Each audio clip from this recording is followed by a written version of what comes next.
The day after her grandmother's funeral, Emily Carter stood at the edge of the old backyard, staring at the small wooden shed that had haunted her childhood. The air was thick with the scent of rain and lilac, the same mix that used to linger around her grandmother's garden every spring. The shed sat behind the apple trees, half swallowed by vines.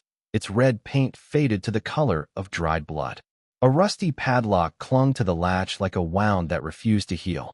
For as long as Emily could remember, no one had been allowed inside.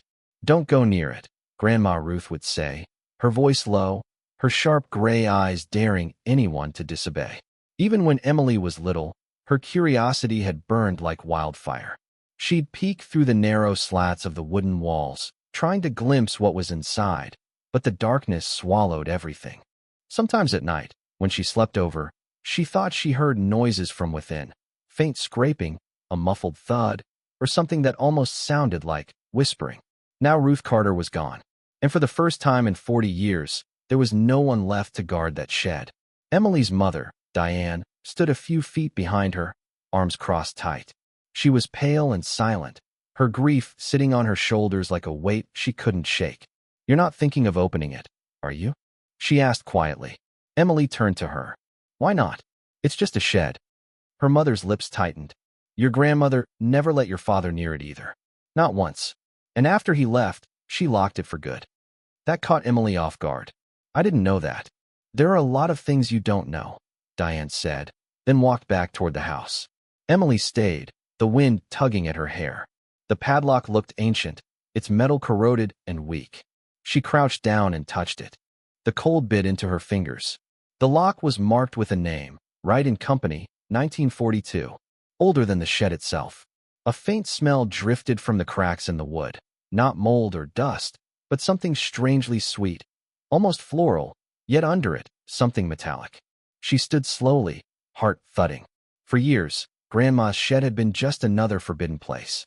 But now, standing here with rain clouds gathering overhead, Emily felt it differently, not just forbidden, guarded. And she couldn't help but wonder, what had Grandma been so afraid the family would find inside? She turned back toward the house, the keyring she'd inherited glinting in her hand. Among the dozens of old brass keys, one small, rusted key seemed to shimmer faintly in the fading light, shaped perfectly for the lock on that door. And though she didn't know it yet, once she turned that key, nothing in her family's history would ever feel the same again. The next morning, sunlight spilled weakly through the old kitchen windows, painting dust motes gold as Emily sorted through her grandmother's belongings. Every drawer smelled like lavender and age. Porcelain cups wrapped in yellowing newspaper. Photographs of people she didn't recognize. A jewelry box that refused to open, its hinges stiff with rust. Her mother sat in silence at the table, flipping through a stack of letters, though her eyes didn't seem to be reading them. "Mom," Emily said carefully, "do you know if Grandma ever mentioned what's in the shed?" Diane didn't look up. "No, and I don't care to know. That place is better left alone." She was hiding something. She was protecting something, her mother corrected, voice sharp. "There's a difference." Emily frowned. "Protecting from who?" Diane's lips trembled as though she wanted to say more, but instead she stood abruptly, muttering, "I'm going to lie down," and left the room. The silence that followed was heavy, broken only by the tick of the old wall clock. Emily turned the brass keys over in her hand. Most were for cabinets, drawers, maybe the basement door, but one key was different. Small, iron, its bow engraved with the initials R.C. Grandma Ruth Carter. By noon, the clouds thickened, and the smell of rain returned. Emily stepped outside, her boots sinking slightly into the damp grass. The shed waited at the far edge of the yard like a secret too heavy to stay buried. She hesitated only once, glancing back at the house. No movement at the windows, then continued. Up close, the door looked worse than she remembered. The wood was swollen from years of rain, the padlock pitted with rust. She slipped the key into the lock. It didn't fit at first, too tight, but when she turned it gently, something clicked. And then, with a small twist, it gave way. A low creak echoed through the air as she pulled the lock free. The metal fell into her hand with surprising weight, and when it hit the ground, it left a faint smear of red on her palm. Rust, she thought, or was it something else? Her pulse quickened. She grabbed the door handle and pulled. It didn't move. She pulled harder. The hinges groaned, wood splintered, and a breath of air escaped from inside. Cold, sharp, and faintly sour, like earth that hadn't seen sunlight in years. She covered her nose, blinking as her eyes adjusted to the dimness beyond the threshold.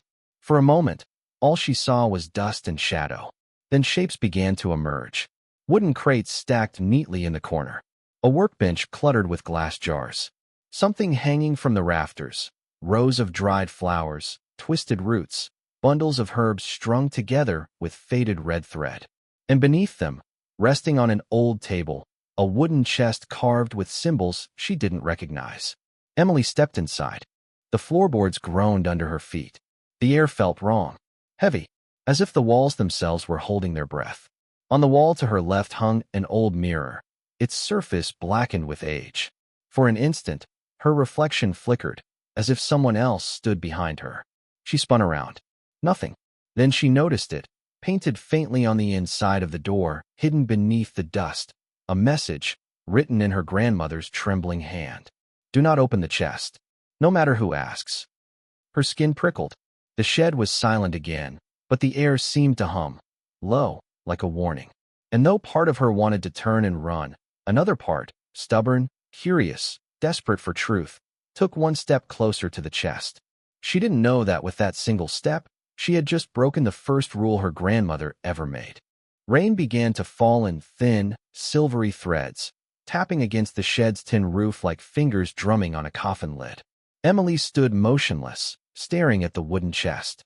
It was about the size of a suitcase, carved from dark oak, the surface glistening faintly in the dim light that slipped through the cracks in the walls.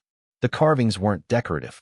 They were deliberate, symbols etched deep into the wood. Circles intersecting triangles, lines spiraling inward toward a central mark that looked like an eye. Her grandmother had never been religious, but something about the chest felt ritualistic. She crouched down and brushed away the dust. The lid was secured with a tarnished latch. No lock, just a loop of wire twisted tightly. Her grandmother's message replayed in her mind. Do not open the chest, no matter who asks. Emily's hand hovered above it. She could almost hear her grandmother's voice, firm, protective, unyielding. But curiosity is a patient enemy. It doesn't scream. It whispers. And in that rain-soaked silence, it whispered louder than fear. Grandma, what were you hiding? She murmured. Before she could change her mind, she untwisted the wire. It came loose with a faint metallic snap. The lid lifted slightly, releasing a puff of cold, stale air, the scent of old wood, wilted flowers, and something else, faintly coppery, like dried blood. Inside, layers of cloth lay folded neatly, each stained with the faint yellow of age. She peeled one back. Beneath it were photographs, black and white, brittle, edges curling. She picked one up. A man stood beside the same shed, smiling stiffly. His eyes were pale, too pale, and though the picture was old, Emily recognized the slope of his jaw. It was the same as her father's. She frowned and looked at the back. A date, 1952, a name, Samuel Carter. Her father's father, her grandfather. But he'd disappeared long before she was born. No one in the family ever spoke about him, except to say he'd gone away. Beneath the photographs was something heavier, a glass jar sealed with wax. Inside it floated a small object, pale, indistinct, like a shriveled piece of fruit. She lifted it to the light. Not fruit. A hand. Small, delicate, no larger than that of an infant. Preserved in cloudy liquid. Her stomach turned.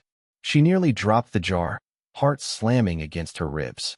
What the hell was this? The sound of footsteps broke her thoughts. From outside. Slow, deliberate, crunching through wet grass. Emily froze.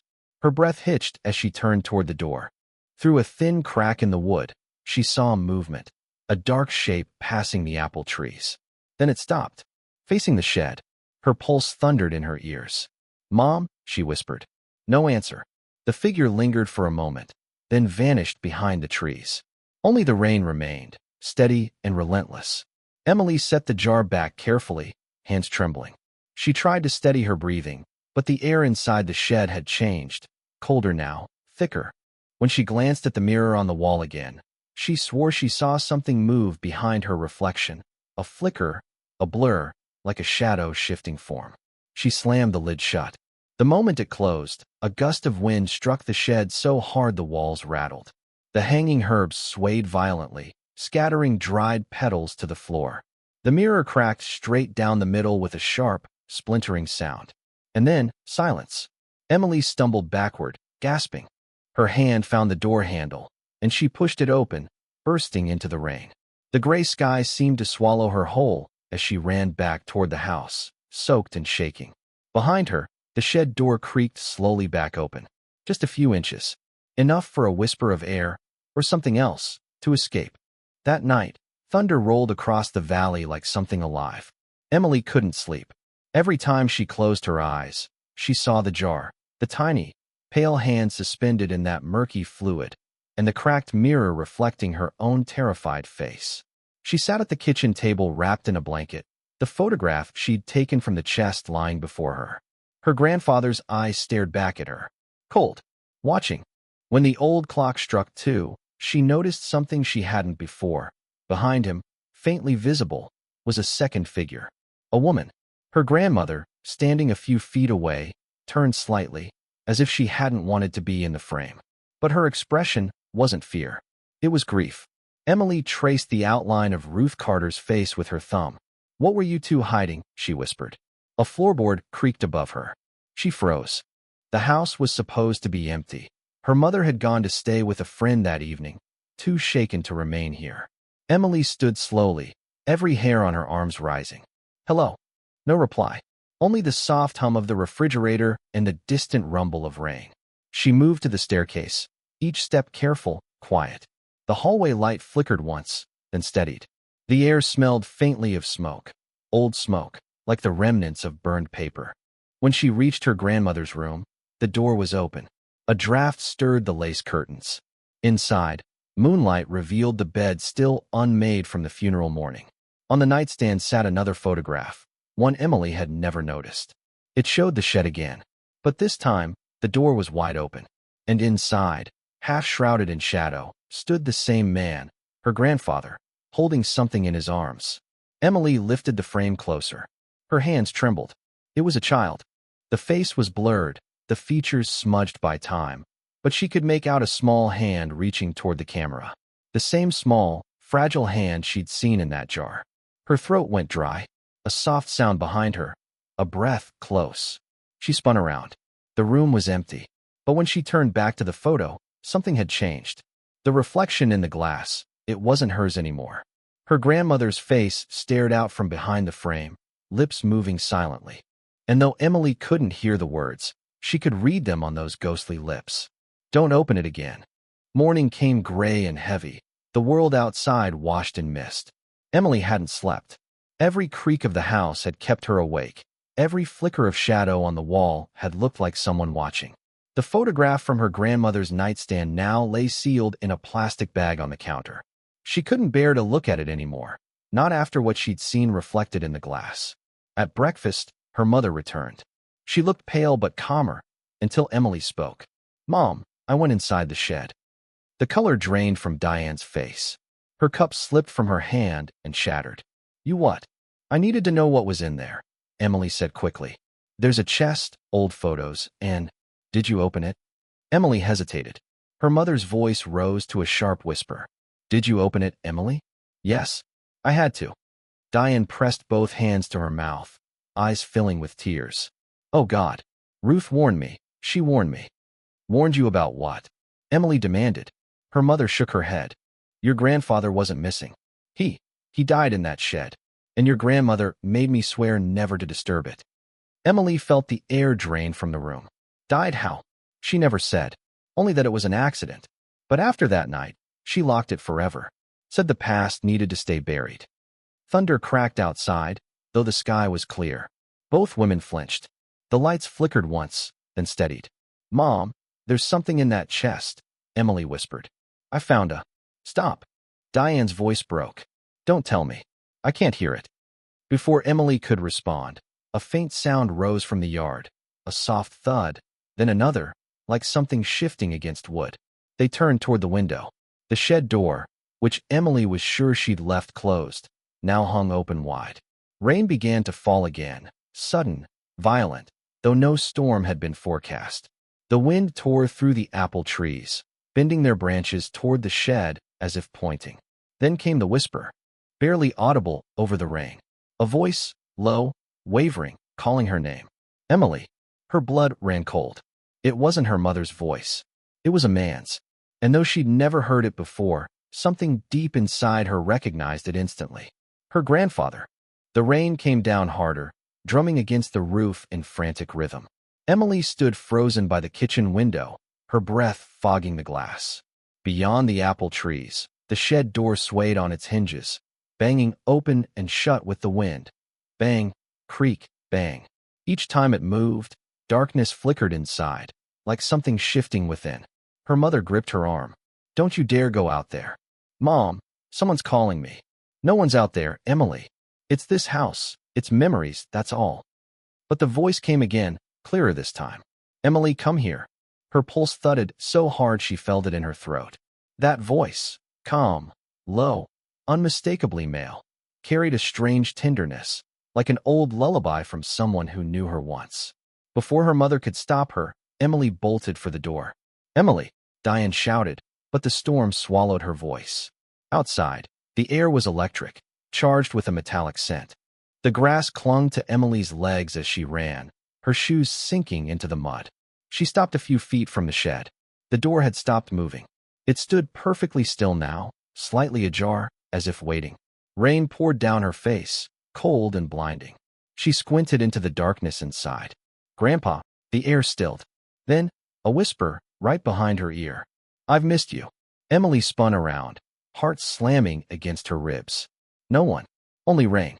Her gaze dropped to the ground, muddy footprints, large and deep, leading from the shed toward where she stood and stopping just inches behind her. Emily, her mother was running toward her, hair plastered to her face, shouting over the rain. Get away from there. But something else caught Emily's eye, movement inside the shed. A figure, faint and colorless, standing just beyond the threshold. A man in a white shirt, sleeves rolled to his elbows, head tilted slightly as if studying her. His face was pale, almost luminous beneath the gray light, but his eyes were wrong. Too dark, too deep, like pits that swallowed everything. She took one step back. The man smiled faintly, and for an instant, she saw her own father's features reflected in him. Only older, sharper, more hollow. Then lightning split the sky. The flash blinded her. When her vision cleared, the figure was gone. Only the open chest inside remained, its lid now standing wide, its contents spilled across the floor. And in the rain-soaked mud between her and the shed lay something small. A glass jar, the same one she had left sealed inside. Its wax was cracked open, and the tiny, pale hand inside was gone. By the time they made it back inside, both women were drenched. Emily's hands shook as she slammed the kitchen door shut and locked it. The rain outside had become a wall of noise, each gust of wind pressing against the windows like fists trying to get in. Her mother leaned against the counter, gasping. You saw it, didn't you? Emily turned to her. The man? Yes. He looked like Dad. Diane's face crumpled. Don't say that. It's not him. Then who was it? Her mother hesitated, glancing toward the window as though afraid someone might hear. Your grandfather, Samuel. The night he died, there was a storm just like this one. Emily frowned. You said it was an accident. I said what your grandmother told me. She said he fell, hit his head, and she buried him near the orchard. But she made me swear never to ask questions. Did anyone ever see his body? No. Diane's voice cracked. No one did. They both fell silent. The storm rattled the shutters, wind howling down the chimney. Somewhere upstairs, a door creaked open and shut. Emily pulled the soak jar from her coat pocket. The wax seal was gone, the liquid cloudy, swirling like smoke. Her mother stared at it in horror. Why did you bring that in here? I didn't. It was outside, like someone left it for me to find. The jar trembled in Emily's hand. She thought it was just her shaking until she saw the liquid inside ripple on its own. Tiny bubbles rose to the surface, popping softly. Then a faint tapping echoed from within. Tick, tick, tick, as if something small was knocking on the glass. Emily, Put it down, Diane whispered. But she couldn't move. Her eyes were locked on the jar. Something was taking shape inside. Not the hand, but a faint outline, like skin pressing against the glass from the inside. For a second, she thought she saw an eye. She dropped it. The jar shattered, liquid spilling across the tile. The scent of metal filled the air. The fragments steamed faintly, the puddle darkening to the color of old blood. And then, a sound. Soft, wet, crawling. Both women stared as something pale slid from the puddle and disappeared beneath the table. Emily's voice broke the silence. Mom, what if Grandma didn't lock the shed to keep people out? Diane swallowed hard. Then she locked it to keep something in. Upstairs, the bedroom door slammed shut with a force that shook the walls. And somewhere within the house, a man's voice whispered again, this time from inside. Emily. They both froze. The voice hadn't come from outside this time. It had come from upstairs. Slow, dragging footsteps creaked across the ceiling, moving from one end of the hallway to the other. Then silence. Then again, creak, step, pause. Diane gripped the edge of the counter. He's in the house, she whispered. Emily shook her head. That's impossible. There's no one. Another step. Closer now. The old chandelier swayed gently above them, as though the air itself were trembling. Emily reached for her phone. No signal. Only a blank screen. Stay here, she said, though her voice barely carried. Her mother grabbed her wrist. Don't you dare. But Emily was already moving, her fear overridden by something else. An almost magnetic pull, the same strange compulsion she'd felt in the shed. She climbed the stairs slowly. Each step groaned beneath her weight. The hall stretched long and dim, lined with photographs, generations of Carters staring out in sepia silence. At the far end, her grandmother's bedroom door stood wide open. Rain drummed on the roof above. The air smelled faintly of wet earth. Grandpa, she called softly. No answer. But the sound came again, this time behind her. She turned. A shape stood at the other end of the hall, tall, still, barely visible in the flicker of the old light bulb. A man's silhouette. Her voice cracked. Who are you? He didn't move. Just stood there, watching. Then lightning flared through the window, washing the hall in white light. For a heartbeat, she saw him clearly. His face pale and hollow, eyes black as ink, water dripping from his hair though he wasn't wet. And on his shirt, smeared across the chest, a rusty handprint. Small, child-sized. The light flickered out. Darkness swallowed him. Emily stumbled backward, heart hammering, groping for the wall. Mom, she screamed. No reply. Only the slow creak of the floorboards as something began walking toward her. She ran, down the stairs, nearly falling, breath catching in her throat. The kitchen was empty. The front door stood open, swinging wildly in the wind. Mom, she shouted again. A faint sob came from outside. Emily stepped onto the porch, rain pelting her face, and saw her mother standing near the orchard, staring toward the shed. Mom, come back inside. But Diane didn't move. Her voice trembled through the storm. He's calling me too.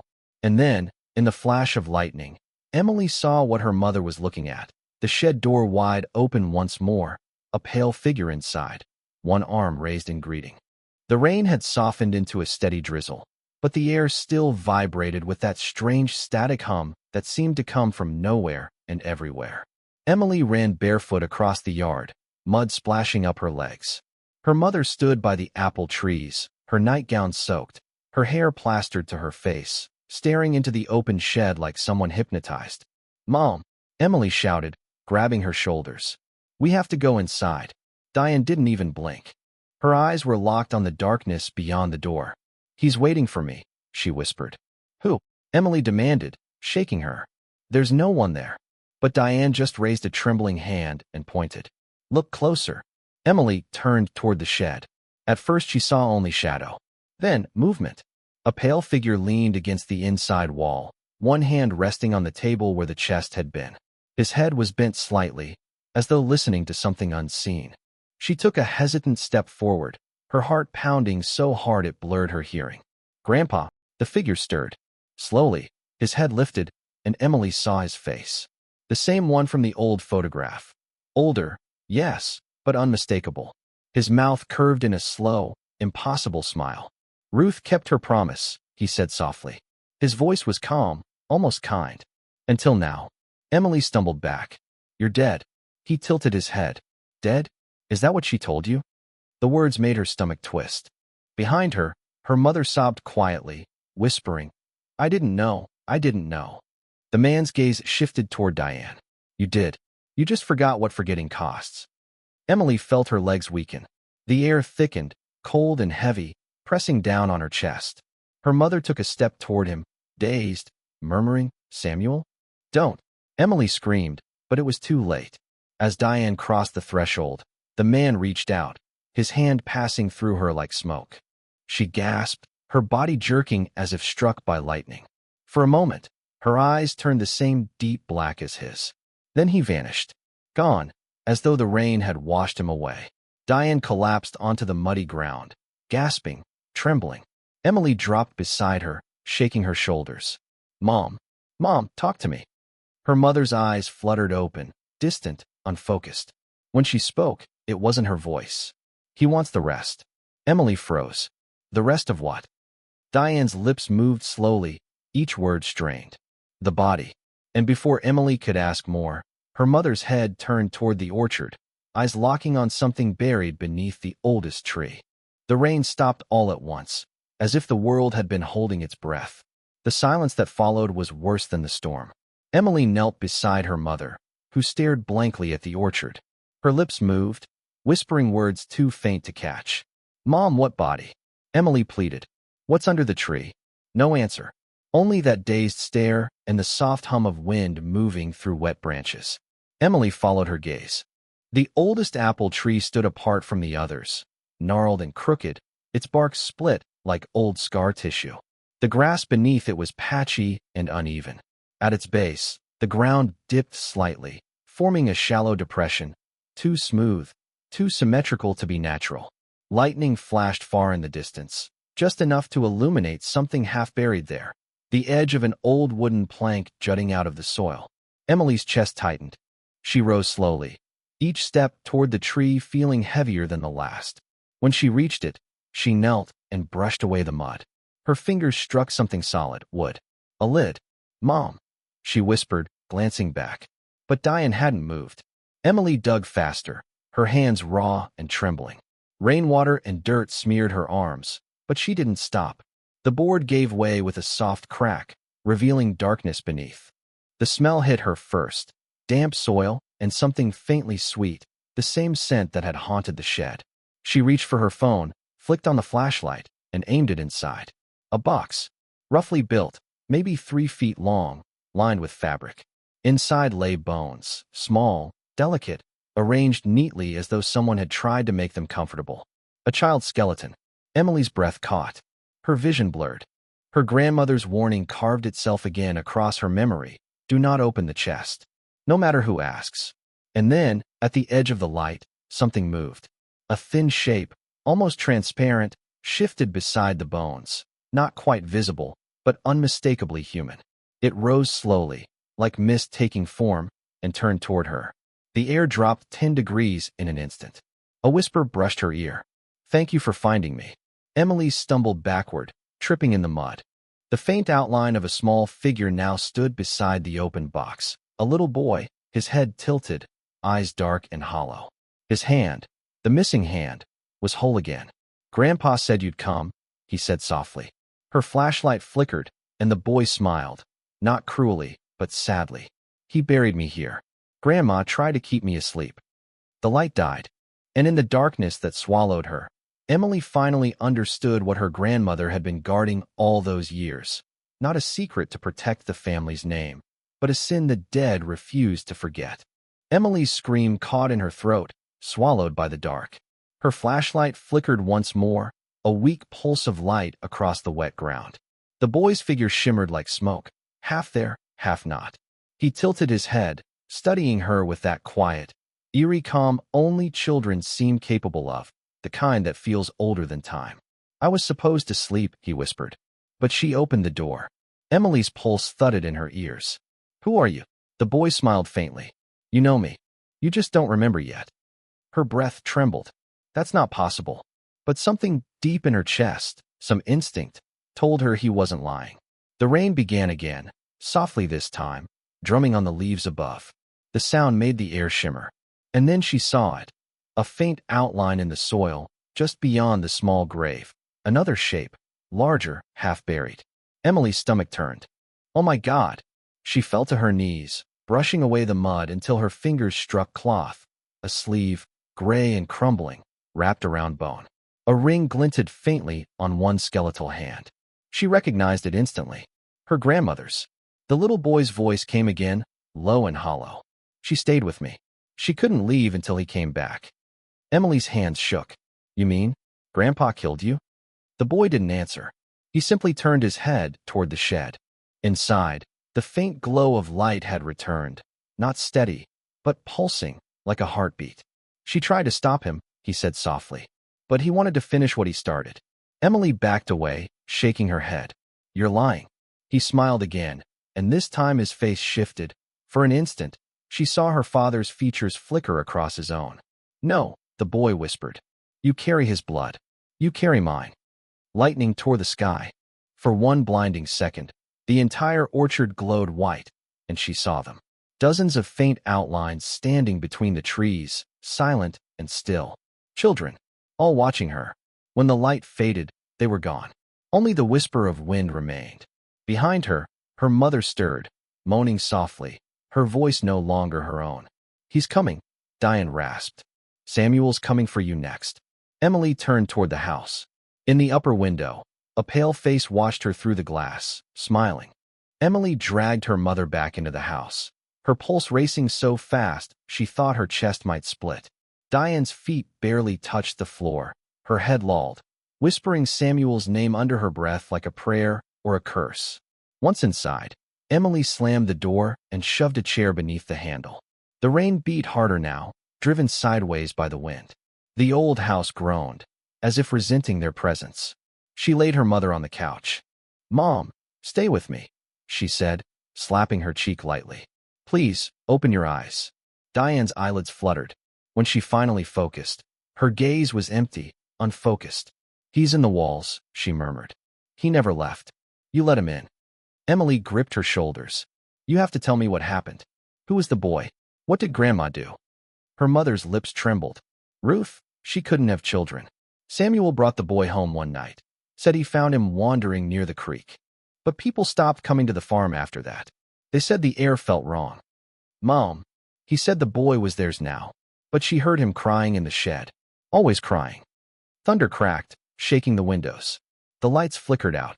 In the flash of lightning that followed, Emily saw a figure standing in the corner of the room. A man's silhouette, tall and still. The next instant it was gone, leaving the air colder, heavier. Diane's breath came in short gasps. He buried them both. When she found out, she killed him in that shed. She thought she could bind his spirit with symbols, but it only chained her to him. Emily felt her stomach twist. And the chest. It wasn't a chest, her mother whispered. It was a seal. The wind howled, slamming against the windows. Upstairs, something heavy fell with a crash. Emily turned toward the stairs, heart hammering. Stay here. Her mother's hand shot out, gripping her wrist with unnatural strength. If you go up there, you'll see him. I already have, Emily said quietly. She climbed, one trembling step after another. At the top, the hallway light flickered weakly, illuminating damp footprints leading into her grandmother's room. She pushed the door open. The mirror above the dresser was no longer cracked. It was whole again, gleaming like new. And reflected in it wasn't her own face. It was Samuel's. He smiled. You brought my bloodline home. Emily froze. The air in the room felt thick, almost syrupy, pressing against her skin. Samuel's reflection smiled from within the glass, though the space behind her was empty. Why are you here? She whispered. He tilted his head, that same patient, unnatural calm in his eyes. You woke me, Emily. You broke her promise. Emily's voice trembled. You killed them. You killed the boy. His smile didn't fade. I freed him. Ruth wouldn't understand. She wanted to keep him as hers, forever. I only wanted silence. Silence. She kept hearing him, Samuel said softly, even after he stopped breathing. Emily's stomach lurched. You're lying. Am I? He leaned closer to the inside of the mirror, his features warping as if the glass were water. Look closer. She's still here. Before she could move, the reflection changed. Behind Samuel, a woman appeared. Her grandmother, Ruth, her face pale and strained. She stood in the same position as Emily, but inside the mirror's world. Ruth raised her hand and pressed it against the glass. Emily hesitated, then slowly lifted her own. Their palms aligned, cold separated by only a whisper of silver. Ruth's lips moved silently. Emily leaned closer, struggling to read them. "Don't let him in." Then Samuel's hand slammed against the inside of the mirror, his palm covering both of theirs. The glass rippled violently. Emily stumbled backward as a sharp crack split the surface.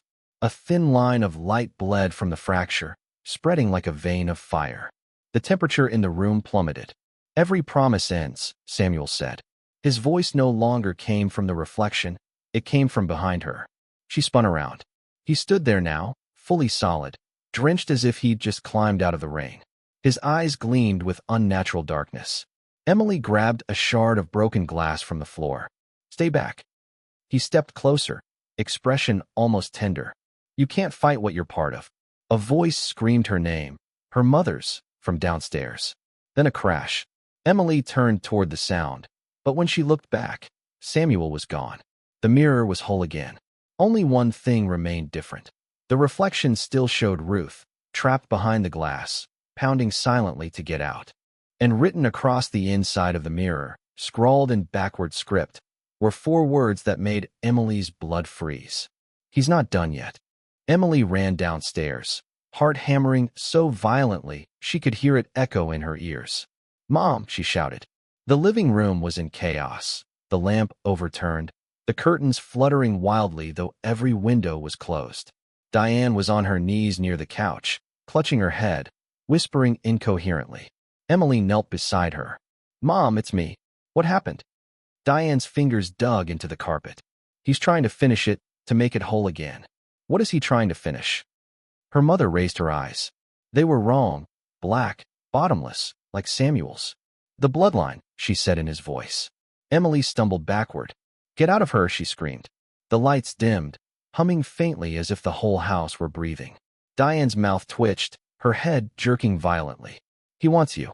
You carry what he lost." "Lost what?" Emily demanded. Her mother smiled. Or rather, Samuel smiled through her. "A soul. His firstborn soul. It never crossed over.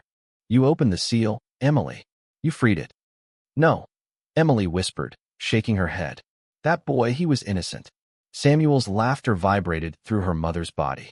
"He was mine. Flesh of my blood. Ruth tried to take him from me. She called it mercy, but she only bound us all." A sudden wind tore through the house, knocking over picture frames.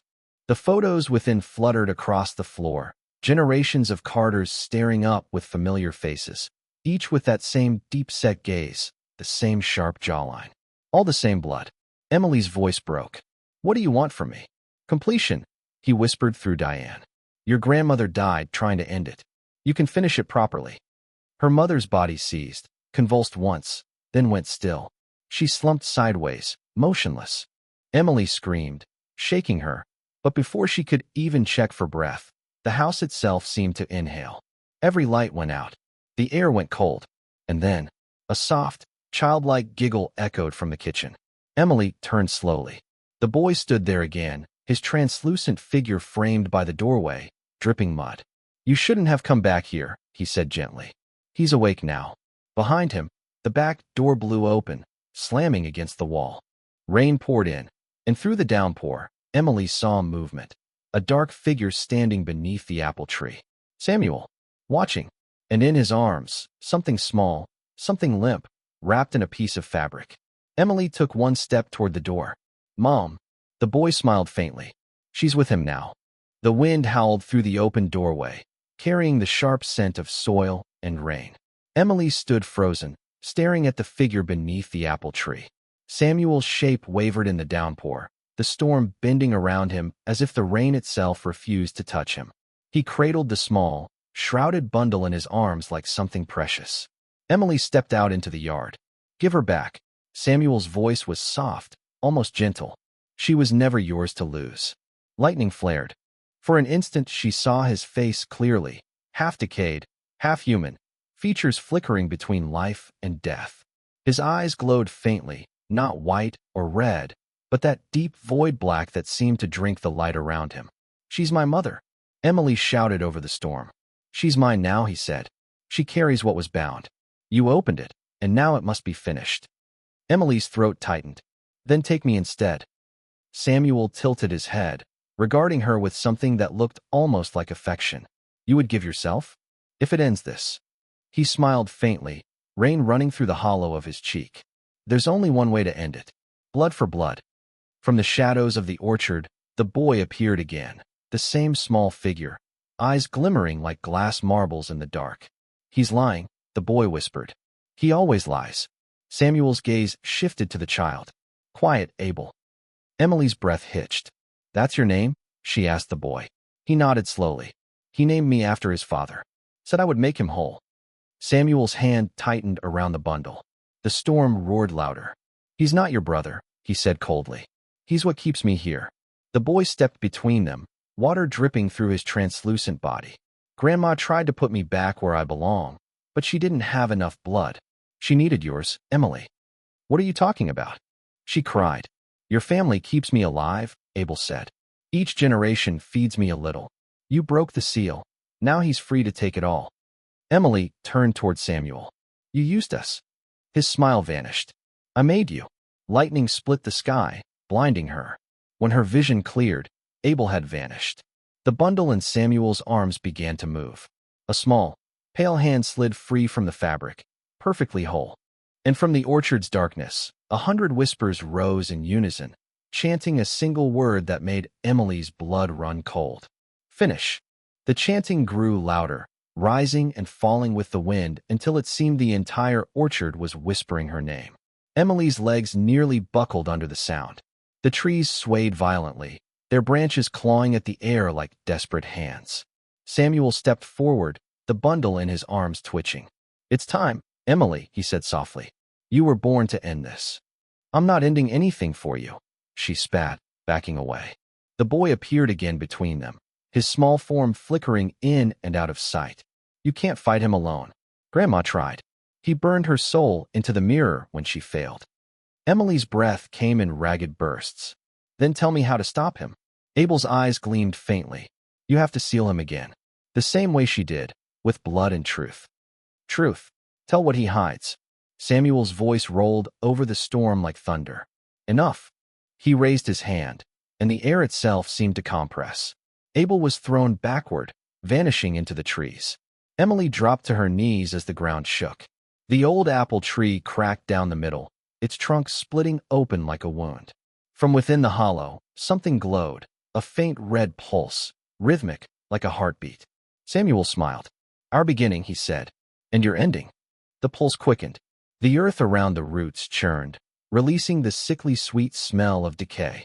From the hollow emerged the shape of a small skeleton, bound in roots like veins. The remains of Abel's body. Emily's vision swam. "He's just a child," she whispered. Samuel's tone hardened. "He was my child. My blood. My sacrifice. Ruth stole him from me, tried to bury what could not die." The red glow flared brighter, washing over the orchard. The air thickened with whispers and fragments of laughter. Ghostly shapes began to rise from the ground, faint figures of women, men, and children, all with the same hollow eyes. "They're bound to him," Abel's voice whispered faintly from the dark. "Every life he took." Emily's hand brushed against the cracked apple tree. The wood was warm, beating, alive. And suddenly she remembered the strange birthmark on her wrist that her grandmother used to kiss. The nights when she'd wake up to the shed's door rattling. The way Ruth always whispered before bed, "You're stronger than his blood." Her grandmother hadn't been guarding a secret.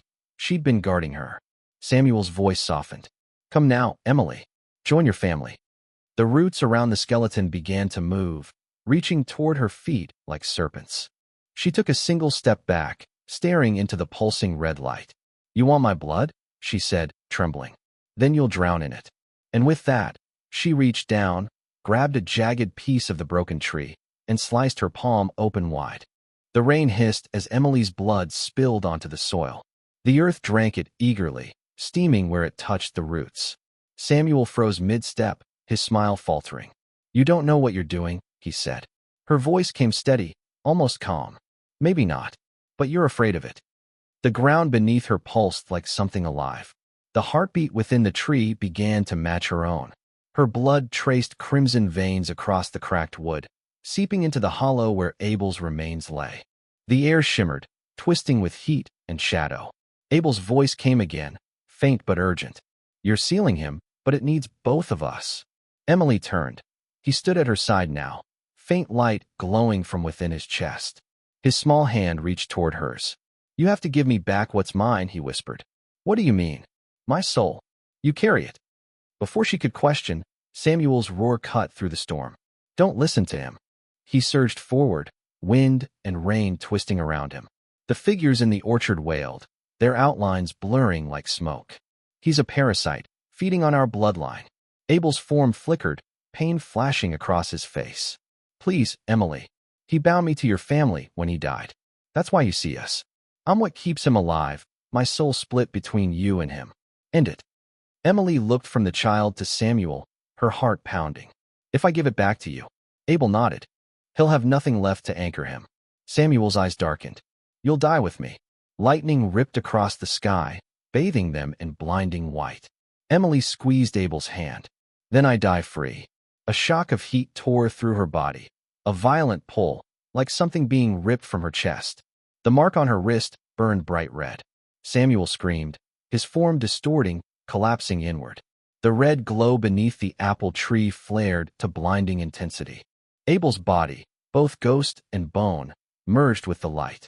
The air exploded outward in a rush of wind, so strong it flattened the grass and silenced the rain. When the light faded, Samuel was gone. The orchard stood still. Emily collapsed to her knees, gasping, her hands covered in mud and blood. The storm had vanished. The night was calm. Only the faint voice of a child drifted through the quiet, soft as wind through leaves. "Thank you for giving me back my name." And beneath the apple tree, the hollow had closed, sealed by roots now pulsing gently, as if guarding something sacred once more. When Emily woke, the world was quiet. The storm had passed, leaving behind a pale fog that clung low to the orchard. Her clothes were stiff with dried mud, her hands streaked with blood that wasn't entirely hers. For a long moment, she just lay there, the earth cool beneath her, the air still and heavy. Then memory flooded back. The light, Samuel's scream, Abel's voice fading into silence. She sat up slowly.